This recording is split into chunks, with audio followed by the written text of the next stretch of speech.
peço que você abra na epístola que a gente tem pregado todo domingo. Peguei alguns, né? Então eu vou melhorar. Eu peço que você abra na carta mais curta do apóstolo Paulo. A menorzinha. Melhorei, né? Abre em Filemão.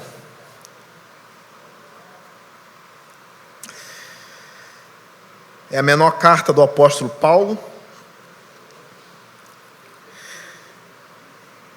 A um homem chamado Filemão.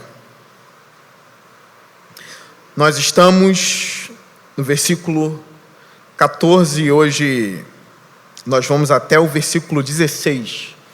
Do 14 ao 16. Vamos ler? Filemão, só tem um capítulo, versículo 14 ao 16.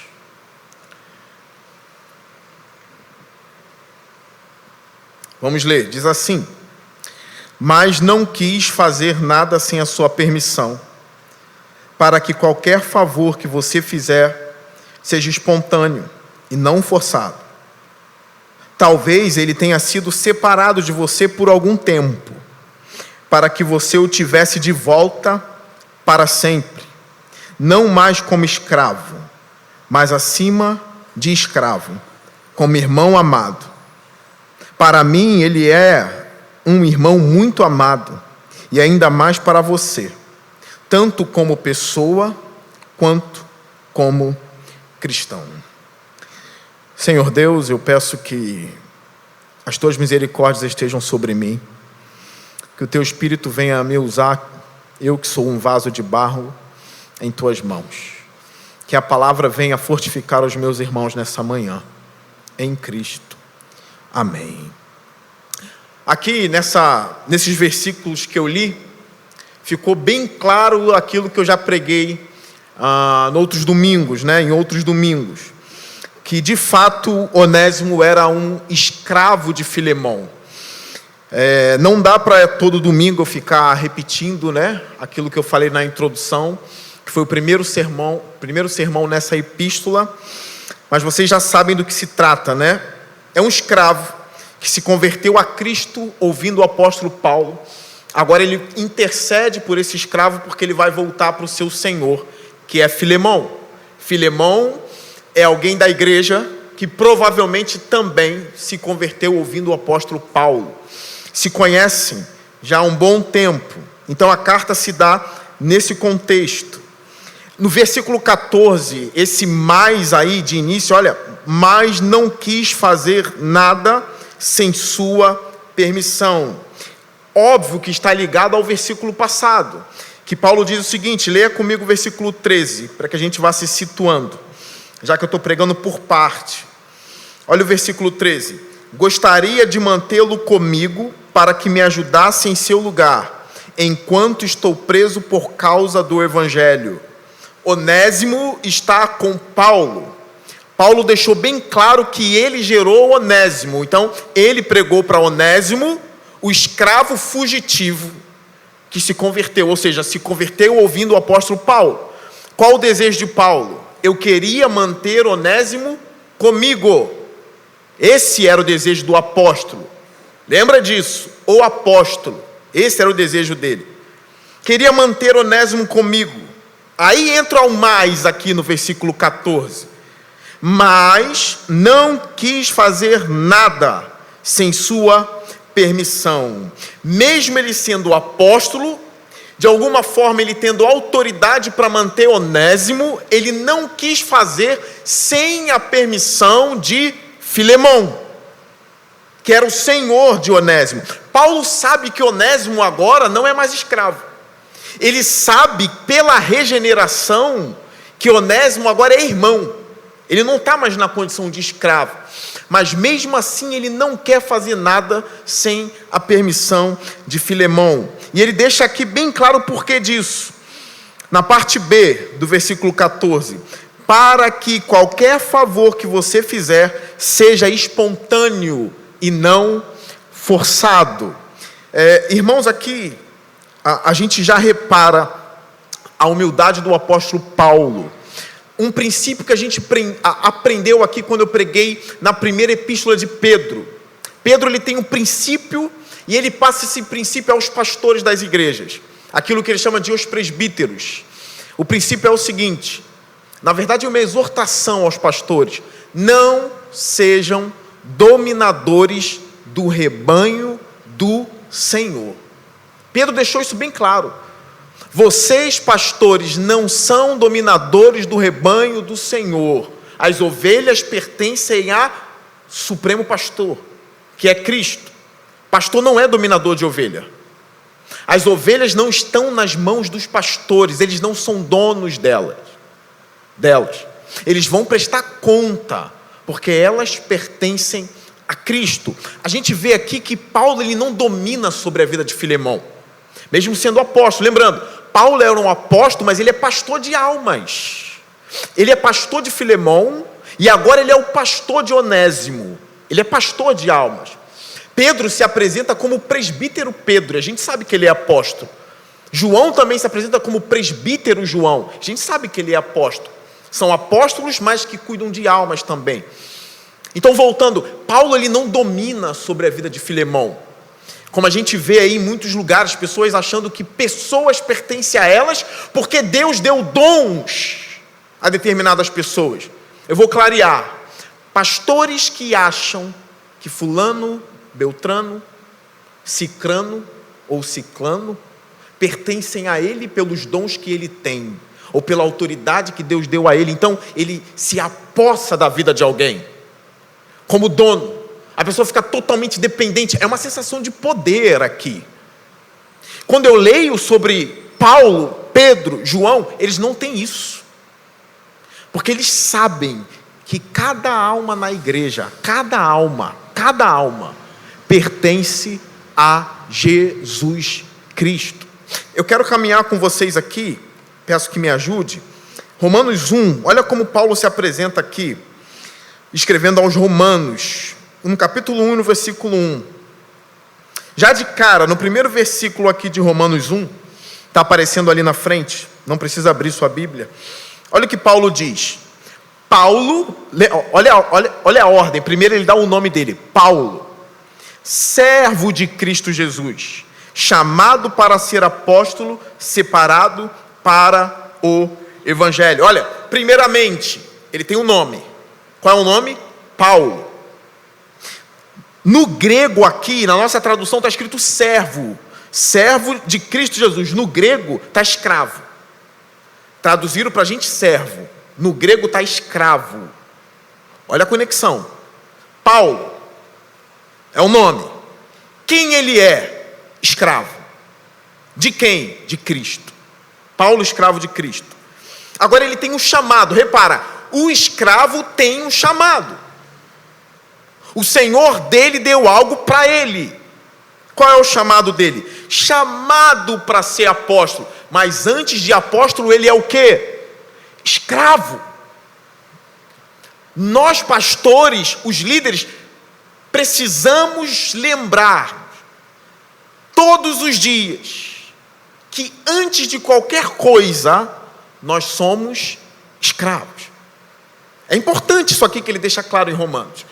Muito importante. Como eu tenho um nome. Eu me tornei algo, escravo de Cristo. Aí depois vem minha função. Entende? Então ele foi chamado, esse escravo que é Paulo, foi chamado para ser um apóstolo. E foi separado para uma coisa. E ele deixa claro, para o Evangelho. Paulo sabe muito bem disso, que ele pertence a Cristo. Então, repare bem, Filemão não é um escravo de Paulo, para Paulo mandar em Filemão. Por isso que ele diz, não vou fazer sem a sua permissão, Filemão. Olha a humildade dele. Apóstolo, viu Jesus ressurreto, apóstolo. Alguns aí se vê um anjinho já fica soberbo. Se vê um vulto luminoso, óbvio, né? Como a lâmpada. Já fica soberbo. Se for escuro, já fica com medo, né? Estou falando de alguém que viu Cristo ressurreto, apóstolo, pedindo permissão a Filemão.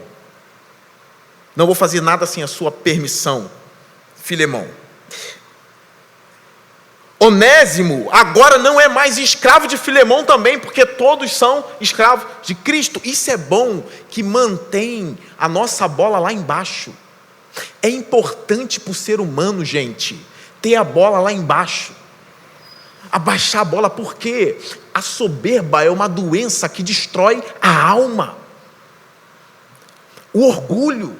Eu lembro da orientação de Paulo para Timóteo, para que Timóteo orientasse a igreja. Uma das orientações é: o pastor ou o bispo não pode ser neófito. O que é um neófito? Planta nova, novo na fé. Não é alguém que se converteu ontem. Ele não pode.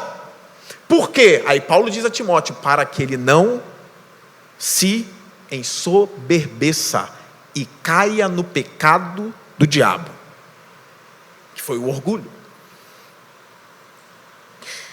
Eu lembro de uma história no Antigo Testamento de um rei chamado Uzias. Uzias começou muito bem. Muito bem. Uzias assumiu o trono com 16 anos. Novo, antes do tempo. Mas começou bem. Com orientação de muitas pessoas, foi construindo e aumentando o reino de Israel.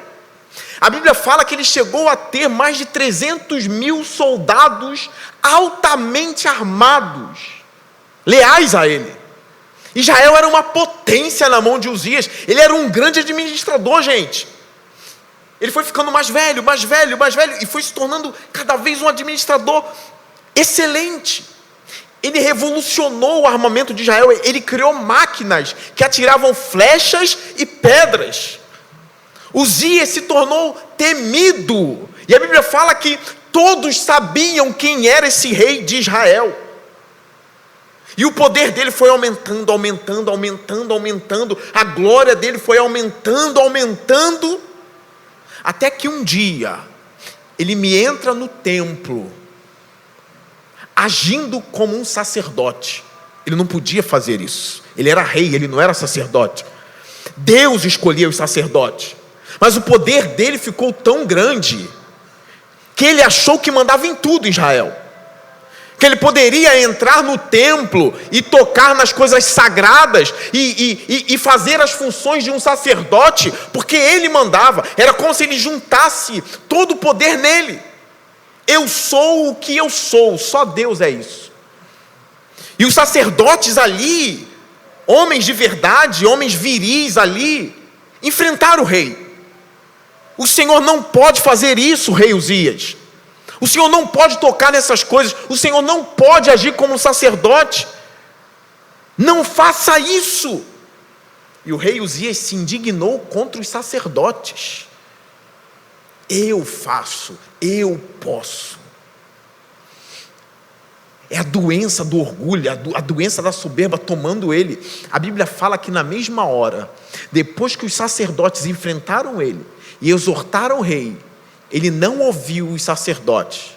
Apareceu uma lepra na mesma hora na testa do rei poderoso de Israel. Na mesma hora, Uzias ficou leproso. E os sacerdotes, vendo aquilo, o leproso tinha que ser apartado da população. Quando Uzias também reparou, ele mesmo quis ser apartado. E a Bíblia fala, então o filho de Uzias assumiu o reinado de Israel. Uzias foi deixado de lado, colocado num lugar onde não podia mais ver a família, mais ver ninguém. E a Bíblia diz, e Uzias morreu leproso. E foi enterrado junto de seus pais. A gente precisa atentar para que esse mal não domine o nosso coração, porque a soberba é um mal que dificilmente vai ficar trancada no peito. O soberbo vai demonstrar a sua soberba, ele não consegue segurar. Dominou o peito, vai ser externado. Ele vai passar pela igreja, ele vai passar por aquilo que ele construiu de nariz em pé. É por isso que é importante estar na igreja, que vocês possam fazer o que os sacerdotes fizeram com Uzias. Não faça isso. Você está ficando soberbo, olha a sua altivez. Você se esqueceu que quem manda na igreja é Jesus, que quem manda nas ovelhas é Jesus, que quem manda na sua vida é Jesus. Você se esqueceu que o apóstolo Paulo se declarou escravo de Cristo. Um homem que... Paulo não era rei de Israel, mas ele era apóstolo. Ele foi levado ao terceiro céu, viu e ouviu coisas inefáveis que não era lícito falar aos homens. E por isso foi dado um espinho na carne para que ele não se ensoberbecesse. Aí aqui eu vejo como a humildade dele exala. Porque a humildade também não dá para trancar no peito. A humildade não é uma virtude que se tranca. Quando você é humilde, o cheiro exala. Do mesmo jeito que a soberba não dá para conter, um espírito humilde também não dá para conter. Por mais que o humilde não saiba que já é humilde, a humildade está sendo demonstrada. Ele não domina sobre Filemão aqui. Quando eu li essas palavras, não quis fazer nada sem a sua permissão, Filemão. Nada. Eu lembro de uma vez que teve um boato na minha cidade, de alguns irmãos que não gostaram de uma atitude de um pastor e da igreja, de um pastor presidente do campo geral. Ele não era o pastor daquela igreja, ele era presidente do campo, de um campo inteiro, várias igrejas submissas a ele. E rolou um burburinho. Eu não tenho ligação alguma com essa igreja, mas a gente ouve os boatos. Alguns quiseram estender um tapete vermelho porque o pastor estava visitando aquela congregação. Estenderam um tapete só porque ele estava chegando. Colocaram um tapete, os enfeites, como se um rei estivesse entrando na igreja. Então ele e a esposa entraram na igreja, todos de pé, e aquele tapete vermelho, alguns ficaram chocados. Não se faz isso. O pastor da igreja local está bajulando ele, está tratando ele assim por causa de alguma coisa. E outros também, e ele ainda aceita isso, um tapete vermelho para ele. Irmãos, eu sei que a gente precisa honrar as pessoas. Eu sei disso. A gente precisa honrar, mas a gente tem que tomar cuidado para não passar dos limites e cooperar com a soberba alheia. Entende isso? E por amor ao irmão. Eu não estou falando aqui que você não deva elogiar, que você não deva honrar. Mas cuidado para não estender tapetes vermelhos. Talvez o problema não é nem o tapete, mas é o que está por trás disso tudo. E a maneira como o homem aceita aquilo ali. É necessário a gente tomar cuidado e vigiar o nosso próprio coração. O orgulho bate às portas. Ele é maldito. É o pecado do diabo. Quando a gente lê, por exemplo, a história de Uzias, a gente precisa refletir e pensar: Senhor, não deixe o meu coração se tornar assim, Senhor. Não deixe com que a altivez me domine, Senhor. Peça a Deus um espírito humilde, como Jesus ensinou. Bem-aventurados pobres em espírito. Trate todos iguais, de forma igual. Sonda o seu coração, como eu preciso sondar o meu coração também. Versículo 15 diz assim: talvez ele tenha sido separado de você por algum tempo, para que você o tivesse de volta para sempre. Paulo está argumentando com Filemão: olha, Onésimo, que era teu escravo, que te roubou e fugiu, talvez ele tenha sido separado de você por algum tempo, para que você o tivesse de volta para sempre. Olha o que Paulo está enxergando um contexto maior aqui. Aquilo que aconteceu de ruim, talvez aconteceu para algo maior. Aquilo que parecia ruim, o cara que te roubou e fugiu, talvez tudo isso aqui, ele está dizendo para Filemão, aconteceu para que você o tenha de volta para sempre. São coisas que a gente não consegue enxergar por trás das cortinas de Deus, entende? A raiva que talvez Onésimo tenha causado no coração de Filemão, a indignação, tudo o que aconteceu.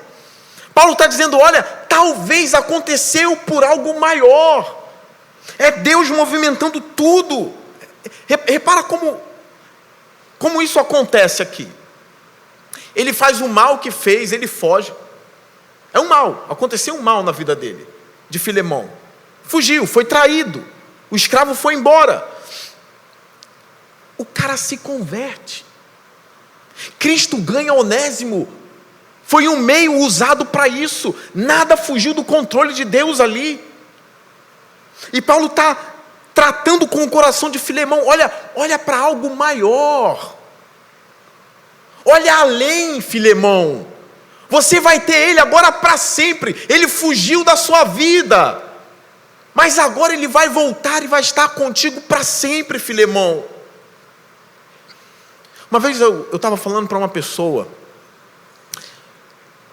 e é algo que eu tenho que tomar para a minha vida também, você para a sua vida, todo mundo aqui tem que tomar isso, porque às vezes a gente afunda, porque a gente foca só nas tragédias das nossas vidas, a gente afunda porque a gente só vê a escuridão ao nosso redor, as coisas ruins que estão acontecendo na nossa vida, aí a gente começa a afundar, e a gente vai afundando, e os nossos olhos só estão pregados nas coisas ruins.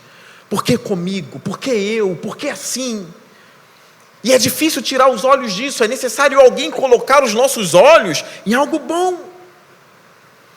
E a gente aconselha as pessoas a fazer isso, e depois tem um outro desafio, a gente fazer aquilo que aconselha. Então começar a praticar isso, dizer, peraí, eu vou começar a observar as bênçãos de Deus na minha vida, as coisas boas que Deus tem feito em minha vida, não focar só nas coisas ruins que têm acontecido, pensar que o plano de Deus é maior do que tudo isso, que tem algo grande por detrás de tudo isso. Como Filemão poderia imaginar que esse homem se converteria ao Evangelho depois de ter fugido da casa dele, roubado ele? Como ele poderia imaginar que por trás das cortinas de Deus, Cristo estava arrastando Onésimo, pegando ele, talvez pelo pescoço, e levando ele até Paulo? Alguns até observam assim, por que Onésimo não se converteu, já que ele estava na casa de Filemão, onde a igreja estava? Foi se converter só depois, quando ouviu Paulo. Mas algo de bom aconteceu. Agora eu inverto aqui a questão. Eu estou falando da coisa ruim que aconteceu com Filemão. Agora eu vou inverter, eu vou falar da coisa ruim que aconteceu com Onésimo. E se você foi o Onésimo? Você foi o causador do mal. Foi você que roubou. Pastor, eu nunca roubei ninguém. Substitua por alguma outra coisa que você tenha feito. Foi você o Onésimo. E mesmo assim, Deus pode fazer disso uma bênção. Deus vai consertando os seus caminhos, como Ele fez com esse homem.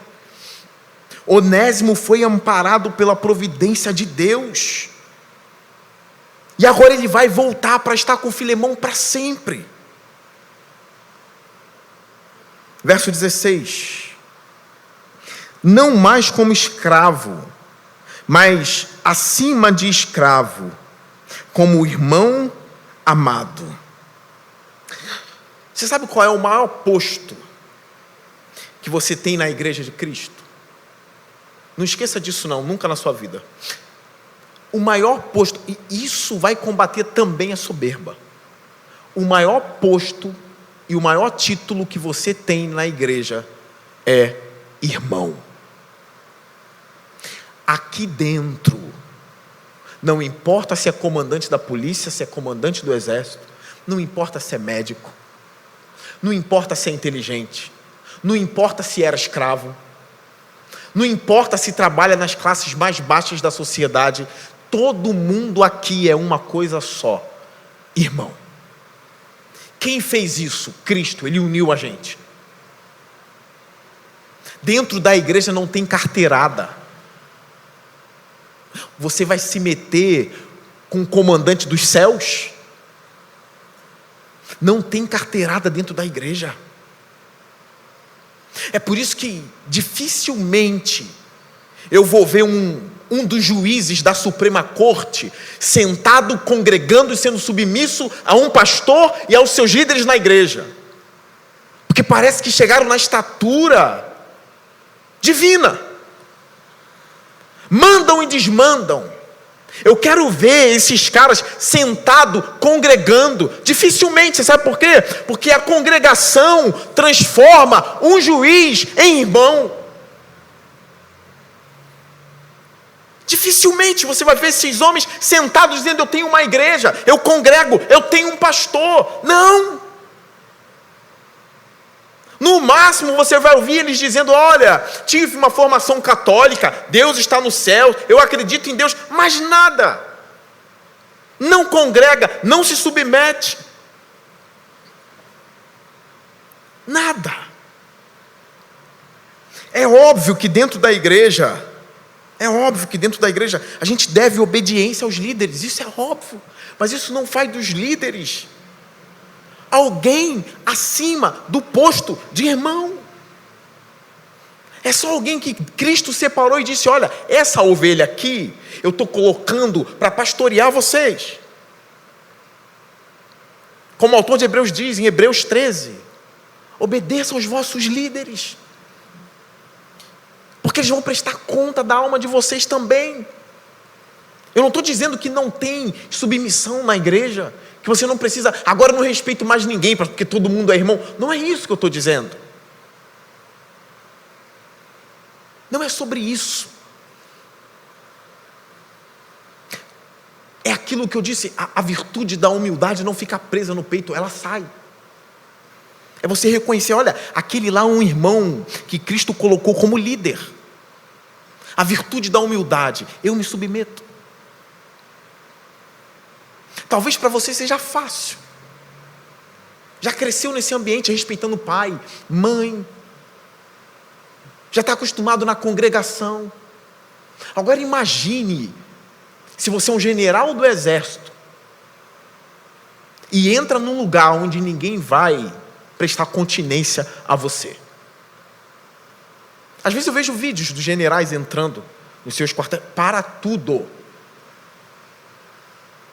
Tem alguém para tocar, para ele entrar. Os movimentos são sincronizados, porque chegou a autoridade máxima. Agora imagine esse cara congregando na igreja, que Cristo remiu, e ele é o Senhor, e na igreja, ele é chamado de irmão. Ele tem um pastor que não é do exército.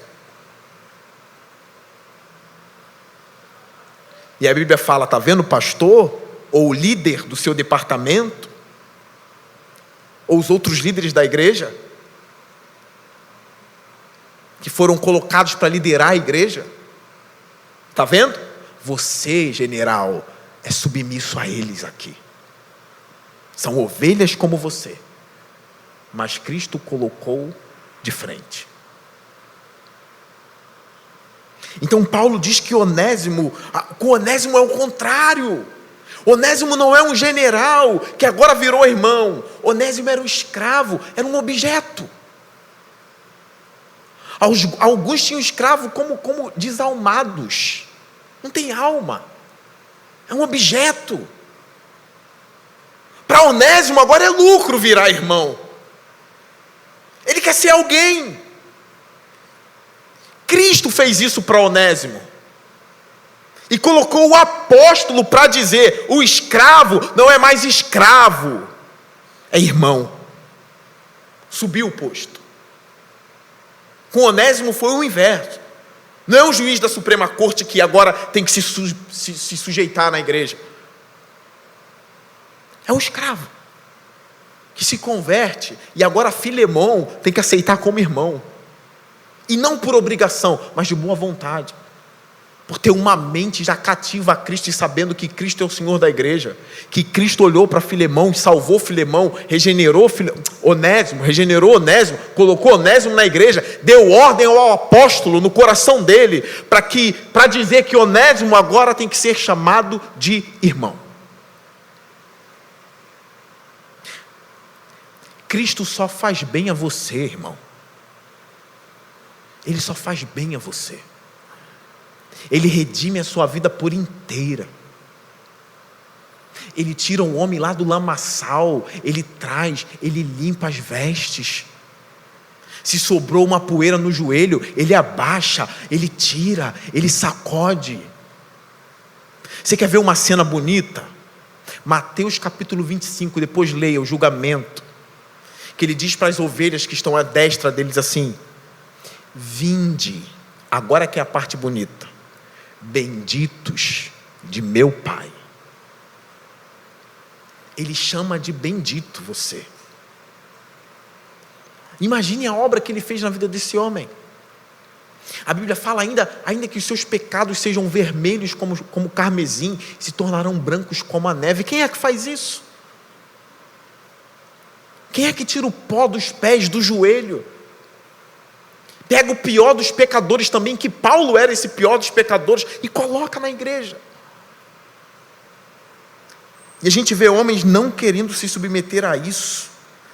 Para eles é uma afronta, é uma humilhação estar na congregação.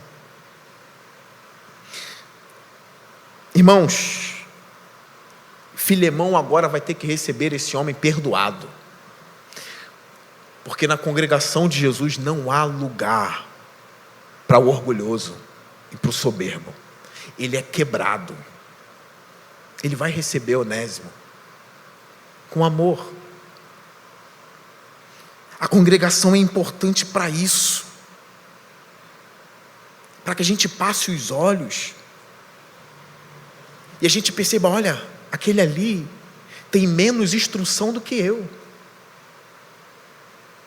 Olha, aquele ali nem escrever direito sabe. Olha, o outro já sabe muito. Mas a congregação diz alguma coisa. Quando a gente vê todos, a congregação está falando: somos um, somos todos irmãos. E a gente tem que dizer amém para isso. Amém. É o lugar onde eu não sou rei.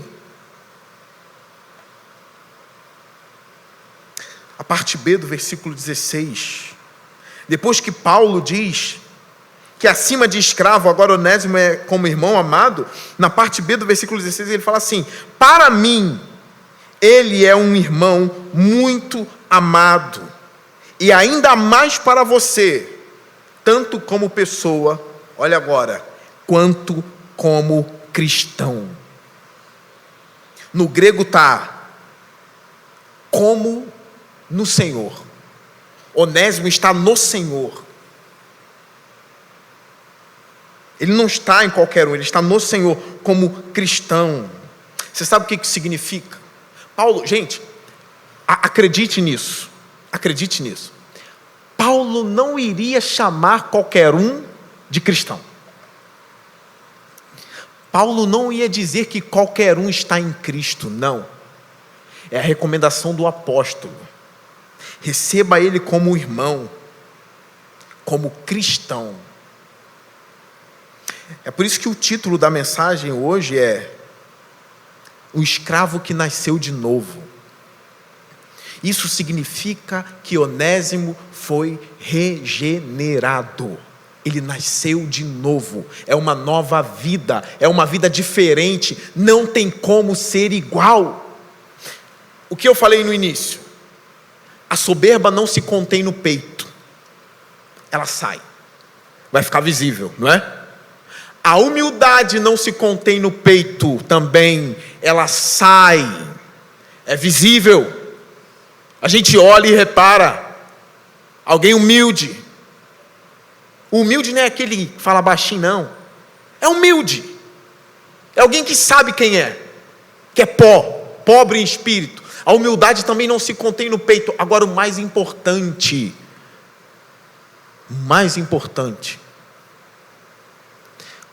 a regeneração também não se contém no peito. O regenerado frutifica. Fica claro que ele nasceu de novo. Paulo não ia chamar qualquer um de cristão se este não fosse um cristão. Lembra disso? Não existe o regenerado só para dentro. Bem, eu criei em Cristo, mas continuo mesmo de 15 anos atrás. Sou Onésimo ainda. Roubei, fugi, igual. Não mudei em nada, pior, ainda piorei. Criei em Cristo e ainda fiquei mais mundano. Estou na igreja. Irmãos, impossível. A regeneração não se contém aqui. É claro que a gente vai cair. É claro que a gente vai pecar. Mas até quando a gente cai, é demonstrado que a gente é regenerado com a atitude depois da queda. As angústias, o ódio ao pecado. George Whitefield foi um grande pregador na igreja. Ele pregou muito sobre o nascer de novo. Na época de uma igreja morna, onde parecia que os crentes eram tudo mortos. Ele pregou muito a regeneração. É necessário nascer de novo. Sempre pregava sobre isso. É a fala de Jesus, né, para o fariseu. Necessário é nascer de novo. Senão não pode nem ver o reino de Deus. Não tem como. Aí um homem disse para George Whitefield, indignado, mas você só prega sobre isso. Você só fala de nascer de novo, Por quê? Aí Whitefield virou para o homem, porque é necessário você nascer de novo. Não é uma brincadeira, a gente está lidando com um estado eterno da alma humana. Quem nasceu de novo nunca mais morre, está eternamente com Deus e ponto. Aquele que morre sem nascer de novo não tem escapatória. E a pessoa é gerada de novo ouvindo a palavra. Ouvindo a palavra. Eu lembro que quando Estevão pregava, os homens tapavam os ouvidos para não ouvir. Fechava, não queriam ouvir a pregação de Estevão. A Bíblia fala que a fé vem pelo ouvir. Eu quero ler com vocês aqui, vai aparecer aqui na frente, João capítulo 1. Olha o que aconteceu com Onésimo. Eu já estou encerrando. Para aqueles que nunca tinham conhecido Filemão, Onésimo, a epístola, estão tendo a graça de conhecer. Olha o que aconteceu com Onésimo. João 1,10. Olha o que diz. Aquele que é a palavra, olha, isso é forte. Isso é forte. Eu não sou pentecostal, não. Eu estou dizendo que é forte. O texto é impactante. É isso que eu estou querendo dizer, impactante. Tem texto que você olha e diz, é impactante.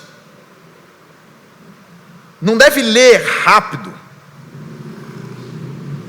Aquele que é a palavra estava no mundo. Gravaram isso? Ele fala isso porque é incrível. O Logos divino estava no mundo. Antes de continuar, irmãos, João capítulo 1 é a parte da Bíblia preferida minha, que eu leio sempre. A meta é memorizar isso aqui. Memorizar, falar de cabeça é a meta. Todo o capítulo 1. Não todo, pelo menos até o versículo 20. 20 versículos. Aquele que é a palavra estava no mundo. Olha, estava em algo. Algo. Olha agora. E o mundo foi feito por intermédio dele. Ele estava em algo que ele fez.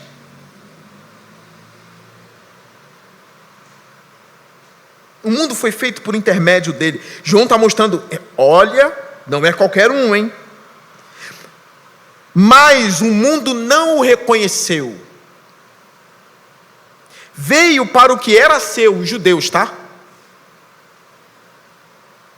Mas os seus não o receberam.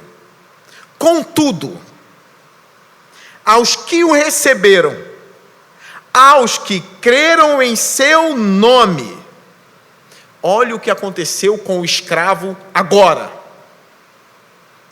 Deu-lhes. Leia como se você fosse o escravo, o sem valor, humilhado. Leia como se você fosse essa pessoa. Contudo, aos que o receberam, aos que creram em seu nome, deu-lhes o direito de se tornarem filhos de Deus,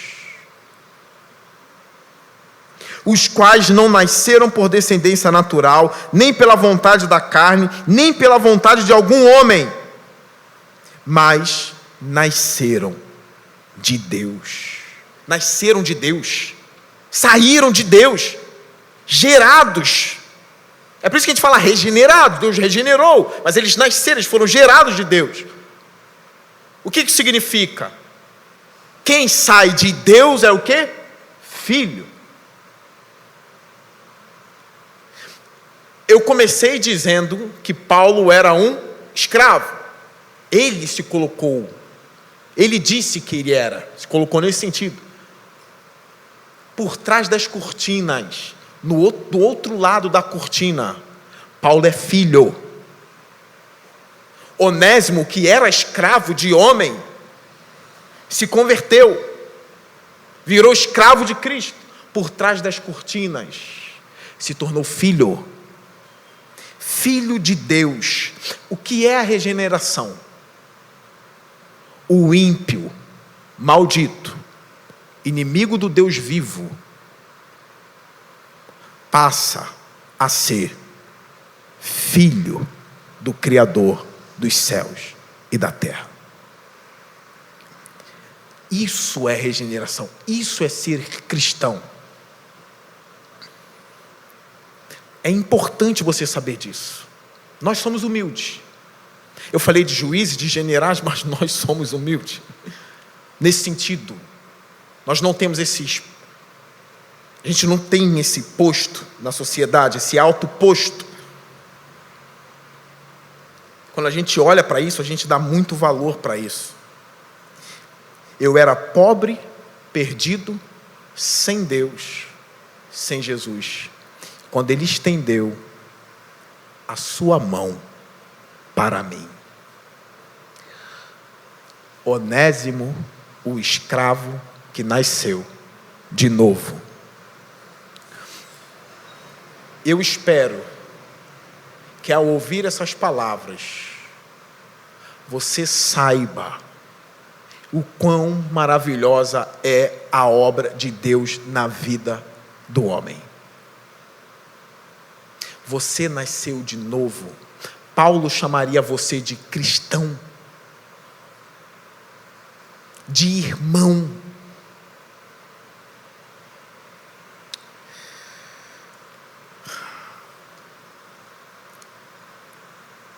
Para aumentar,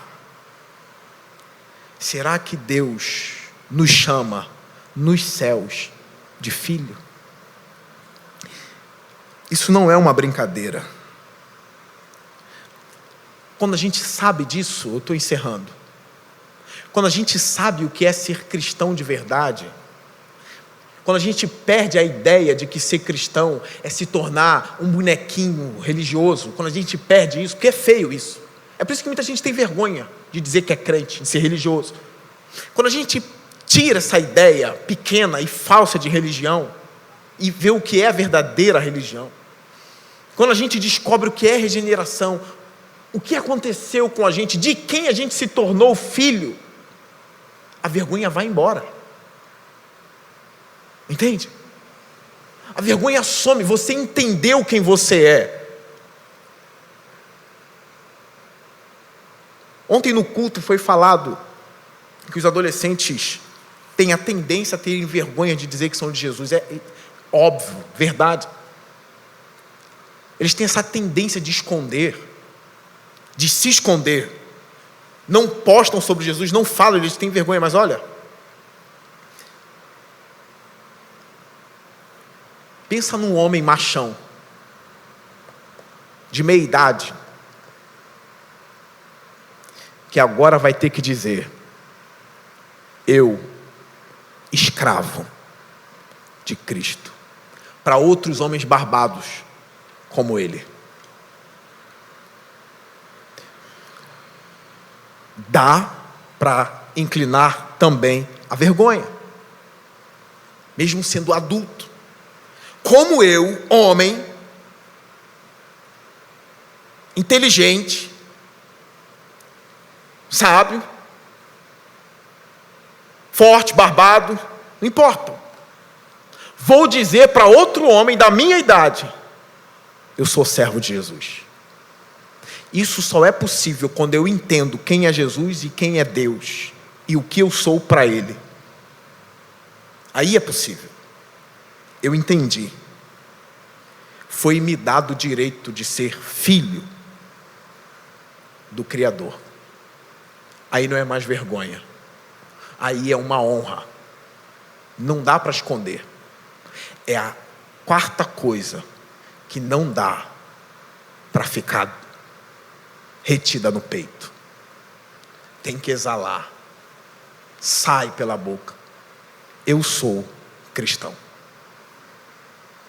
Aqui eu encerro a mensagem.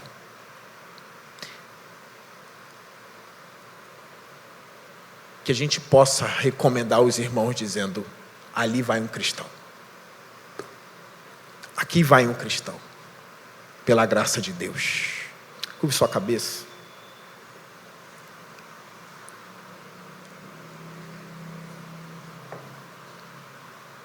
Pai,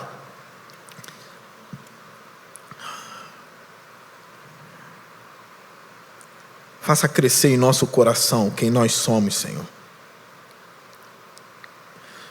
Abra os nossos olhos, Senhor, para que a gente não te despreze, Senhor, como se o Senhor fosse um velho feio, que a gente quer esconder. Senhor, abra os nossos olhos para que a gente veja que o Senhor é a coisa mais preciosa. Na verdade, o Senhor é a pessoa mais preciosa do mundo. Perdoa os nossos pecados, Pai. Abra os nossos olhos para que a gente possa dizer: eu sirvo a Deus. Eu sou um irmão em Cristo. Amém.